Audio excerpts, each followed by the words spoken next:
Welcome to Communication Training. Effective communication is at the heart of every successful team and organization. Whether you're collaborating with colleagues, interacting with clients, or presenting ideas, strong communication skills are essential. In this training, we will explore key concepts such as communication, types of workplace communication, and barriers to communication. And by the end of this session, you'll feel more confident in your ability to communicate effectively and build stronger relationships at work. So let's get started.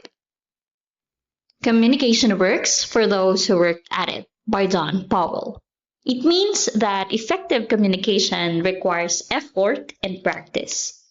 The more effort you put into enhancing communication, the more successful and meaningful interactions will be. What is communication? Effective communication fosters understanding, collaboration, and relationships, making it a fundamental aspect of both personal and professional interactions. Communication is an actionable transfer of information from one person, group, or place to another by writing, speaking, or using a medium that provides a means of understanding. Communication consists of a sender, which a sender or the communicator generates the message and conveys it to the receiver. He is the source and the one who starts the communication. The second is a receiver, which is the person who is the last in the chain and for whom the message was sent by the sender. Once the receiver receives the message and understands it in proper perspective and acts according to the message, only then the purpose of communication is successful. The third one is a message. It is the idea, information, view, fact, feeling, and etc. that is generated by the sender and is then intended to be communicated further. Where do we use it, or where do we use it in communication? We use it with employers and co-workers, with teachers and fellow students, to customers and clients, and to suppliers and other trades. Why is it important? Good communication in the workplace ensures employees have the information they need to perform well, builds a positive work environment, and eliminates inefficiencies. There are 4 types of workplace communication. The first one is verbal communication, which is exchange of thoughts, feelings, and ideas using spoken words. Its effectiveness depends upon various aspects, including the choice of words, tone, and clarity of speech. Effective verbal communication in the workplace can prevent and reduce accidents, boost staff morale, increase productivity, increase results. The second one is non-verbal communication.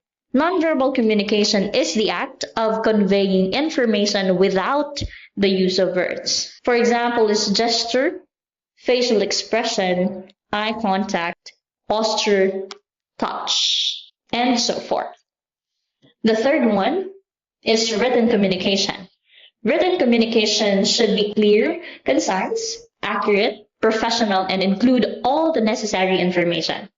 And there are common types of written communication in business, includes emails, memos, faxes, and advertisements. And the last communication type is visual communication. Visual communication is the process of conveying meaning, be it ideas, instructions, data, or other kinds of information through graphics rather than text or audio.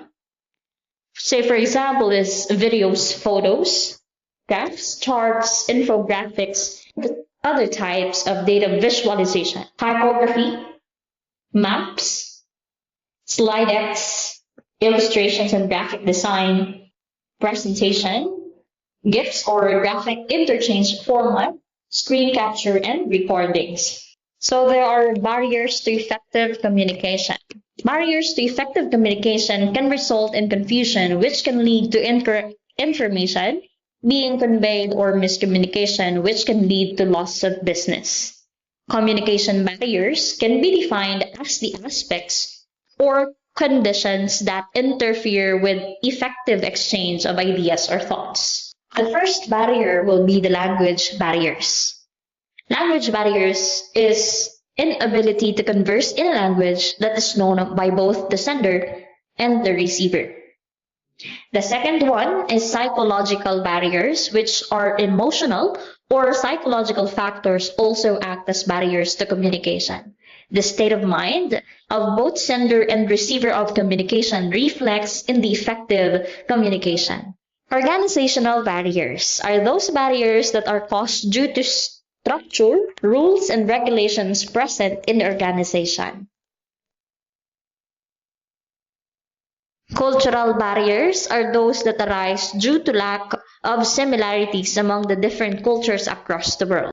Physical barriers to communication are those that arise due to the certain factors like faulty equipment, noise, closed doors, and cabins that cause the information sent from sender to receiver to become distorted, which results in improper communication. Physiological barriers arise when a sender or the receiver of the communication is not in a position to express or receive the message with clarity due to some physiological issues like dyslexia or nerve disorders that interfere with speech or hearing. Communication training in the workplace is essential for fostering a positive work environment, improving teamwork, and enhancing overall productivity. Here are some key components and strategies for effective communication training.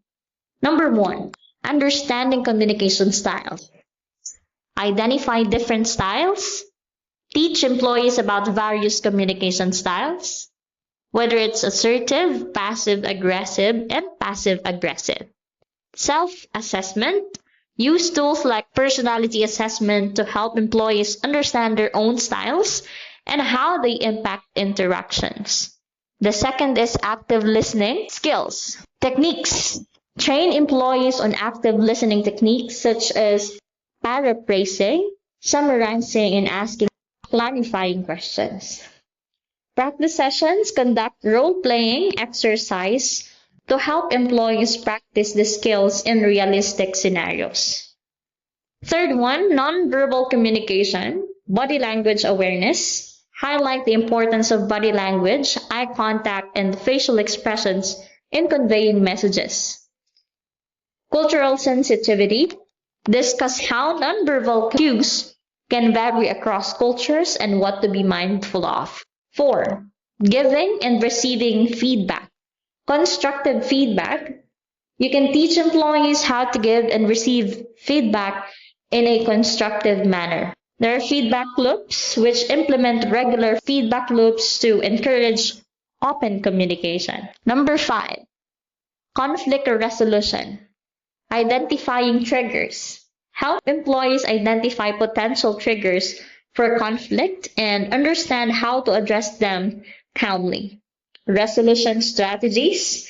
Train on techniques such as negotiation, compromise, and mediation. Number 6, written communication skills. Clarity and conciseness. Emphasize the importance of clear and concise writing in emails, reports, and other documents. And professional tone. Teach the appropriate tone for different forms of written communication. 7, team communication. Collaborative tools. Familiarize employees with collaboration tools. For examples is Microsoft Teams that can enhance communication. Encourage regular team meetings to discuss progress, challenges, and solutions. Number 8, emotional intelligence. Self-regulation promotes skills in self-regulation and empathy, which are crucial for effective communication. Building rapport. Train employees on building rapport and trust with colleagues. Number 9, training formats. Workshops and seminars. Conduct interactive workshops that allow for hands-on practice and engagement. e-learning modules, utilize online courses for flexible learning opportunities. Coaching and mentoring offer one-on-one coaching or mentoring programs to provide personalized guidance. Number 10, evaluation and continuous improvement. Feedback mechanisms. Gather feedback on the training sessions to assess effectiveness and areas for improvement. Ongoing training. Encourage ongoing communication skills development through refresher courses and new topics as needed. And implementation tips, tailor training. Customize the training based on the specific needs and culture of your organization. Leadership involvement. Involve leaders in the training to model effective communication behaviors. Create a safe space. Ensure that the training environment encourages openness and trust. And by investing in communication training, organizations can enhance collaboration, reduce misunderstandings, and create a more cohesive workplace culture. That would be all for today. Thank you, and bye for now.